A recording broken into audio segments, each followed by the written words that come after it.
Hello YouTube, it's me KG and welcome to another video. On this particular day, I just didn't feel like getting up. I laid around in bed for hours upon hours, staring at the ceiling or, eventually, attempting to ruse myself into action with a few pages from a book. A voice in the back of my head started to pick at me. "Why aren't you being productive?" it asked. "Get up and do something with yourself." But I didn't want to. All I wanted to do, genuinely, was lay there. I didn't have school or a job or plans or anywhere to be or anything to do. So why did I feel the need to? I find we're trained to conform.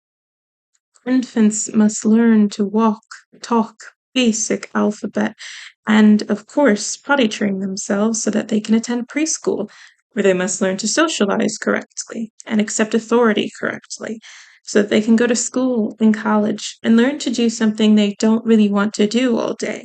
Learn to prove that they're worth it, so that they can prove that they're worth it with their CV, get a job, and continue to do something they don't really want to all day. On and on this cycle of learning and acting on goes. Our lives are supposed to look a certain way. If we don't work, we can't pay bills. If we don't pay bills, we can't survive. Living outside of a home with bills is illegal. Paying off your home and car and school loans and getting to a place of financial freedom is designed to be so impossible that very few people can pull it off. The capitalist work system needs us. Us being good worker drones is the only thing holding up this economy. So, as a solution, the system makes us needed too. Without it, who would pave the roads? Where would we live? Where would we go to buy the consumer goods a commercial just convinced us we need, even though we were fine without it 2 minutes ago? You can't break the system because you're a part of it. If you leave, there's nowhere else to go, and it would be your own undoing. If our lives don't look this certain way, with a spouse, 2.5 kids, a dog, and a white picket fence, then we're wrong. Lazy, unproductive, or not committing to society if you opt out of work. You're a lonely, selfish recluse if you choose to avoid marriage or children. A green picket fence is a prohibited choice that will decrease the neighbor's property value. We must all contribute to society as much as we can, as best as we can. What is the value of our lives if we never create any value for our bosses? Never make it. If we never have it all being the things the TV says you want, and not the things you ever got to stop and define on your own. It's wrong to lie in bed all morning, even if that's what you want to do and there's no reason to do anything else. Because, as the TV says, you don't want to be in bed. You want to be productive. You want to hustle. You want to grind. Why haven't you started a business or applied to a job yet? It's all you're good for. It's all you're trained for. And it's wrong if you don't fit the mold.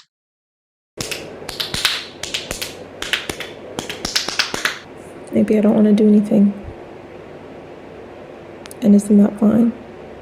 Like, why is it so unacceptable for me to not want to participate in life? Like, why do I look outside and see the sun shining and just think I should be out there? It's cold out there. I don't actually want to go outside. Every time I do, I'm just cold. But it looks nice. And I think maybe I'd feel better if I did something nice. Why can't I just feel bad? Stay in bed, stare at my gray walls, and let that be fine. Why do I have to push myself? Why do we always have to push ourselves? It's always about, doing the most and doing it the best that you can. Always about trying your absolute best at everything. Why? Sometimes you just don't want to try anymore, and why can't that be okay? I know I'm emotional because my birth control is starting back up and my hormones aren't regulated yet. And I'm just feeling a bit dramatic because of it all, but it's still a thought that kind of persists on a normally hormonal day.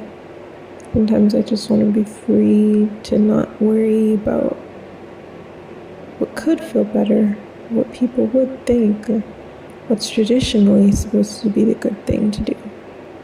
Sometimes I just want to forget about good, productive, healthy, happy, and just do what that moment does. And well, somehow talking about it has made me feel better, so I guess now this moment is ready for me to get out of bed. So let's go. Sometimes I wonder if my values are even my own. We're trained to believe and want certain things, but would I care if I lived in a vacuum? Would I organize society similarly if I had been put in charge from the start? Or would pursuits other than marriage and a nuclear family interest me? Anything different that I believe, I don't believe alone. Therefore, it's not so different. My political standings are different from other people's, but ultimately we all operate under two parties. When I was growing up and liked it, anime was lame. My mom would yell at me for disavowing my own culture, and my friends would have laughed if they knew what I watched. It wasn't a part of my mold, so I kept it under wraps. But now, my niche interest isn't so niche. Everyone approves of it, and only now do I find the freedom to enjoy it freely. Have I ever felt safe to care about something that others don't? Can I ever have a thought in isolation instead of hopping online to find someone who relates or pushing it down for its lack of conformity? Why must others' co signing of my actions be so imperative to me?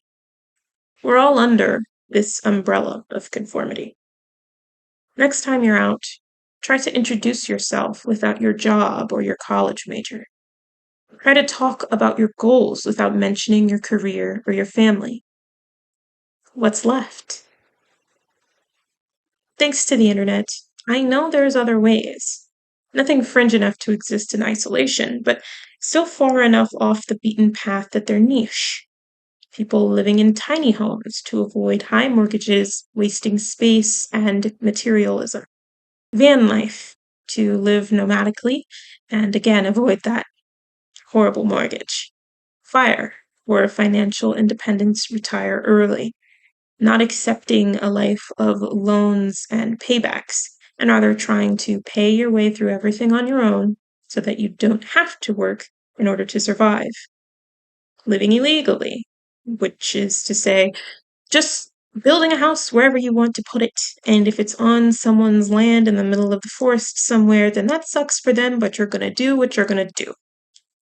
Backpacking, not tying yourself to one nationality or country, and enjoying different places on a tight budget and on a tight number of items that you can own.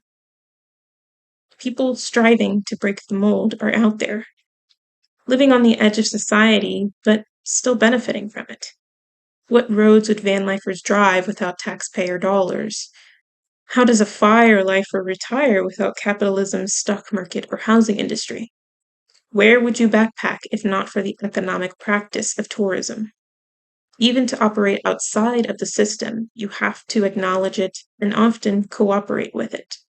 It's everywhere, and we can't get far enough away or take a deep enough breath to decide if that's a good thing or not.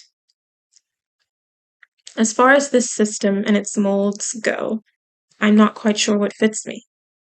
I know a perfectly traditional life isn't for me, but I'm not quite sure that I want to go all the way on the other end either. I don't know where I'll end up, but I know I'm open to not fitting in 100%. I still want the things that I'm programmed to. Of course I do.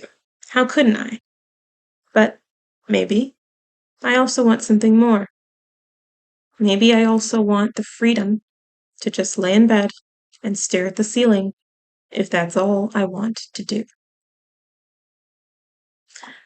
All right, I want to thank you guys for watching. This video was a little bit different for me, but I hope that you still enjoyed it. Click on some of my links as they are appearing on the screen, and if you did enjoy your time here, please do leave a comment and let me know if there's any interest you have that feels a little weird for you, or any part of life that you know you're supposed to participate in, but you just don't really want to. Like maybe you don't want kids, or maybe you don't want to advance in your career. Whatever the case may be, let me know down below. Please click on that subscribe button if you enjoyed it here, and I will see you guys all next time. Until then, toodaloo.